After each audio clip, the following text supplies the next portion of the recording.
رسول پاک صلی اللہ تعالی علیہ وسلم نے فرمایا جنت میں ایک ایسا محل ہے جس کے اندر کھڑے ہو کے دیکھیں تو باہر سے سارا کچھ نظر آتا ہے، اور محل کے باہر کھڑے ہو کے دیکھیں تو اندر کا سارا حسن دکھائی دیتا ہے۔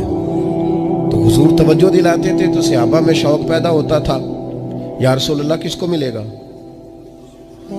ویسے ہی دنیا میں بھی بندہ کو اچھا گھر دیکھتا ہے تو کہتا ہے یار کتنا اچھا نقشہ ہے، کس خوبصورتی سے بنایا ہے۔ اور جب حضور ذکر کریں اور جنت کے محل کا ذکر کریں، شوق صحابہ کا توانا ہوتا تھا۔ عرض کی یا رسول اللہ صلی اللہ علیہ وسلم کس کو ملے گا؟ تو نبی پاک نے 4 باتیں بیان کی۔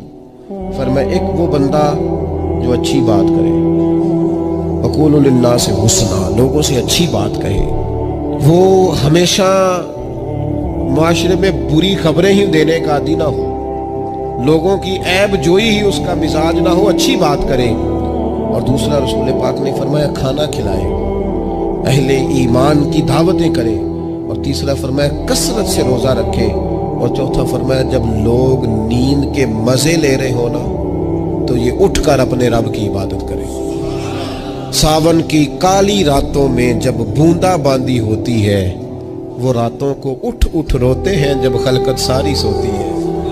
اور کسی نے کہا تھا رات پوے تے بے دردانو نیند پیاری آوے، رات پوے تے بے دردانو نیند پیاری آوے، تے درد مندانو یاد سجن دی ستیاں وی آن جگاوے۔ فرمایا جب لوگ خواب خدگوش میں ہوں، نیند کے مزے لے رہے ہوں، تو رب کے بندے اٹھ کے اپنے رب کو یاد کرتے۔ والذین یبیتون لربہم سجدا وقیاما، یہ 4 چیزیں جن لوگوں میں پائی جائیں، حضور فرماتے ہیں انہیں وہ عالی شان محل ملے گا جس کی تعریفیں گویا خود رسول کریم نے بیان فرمائی۔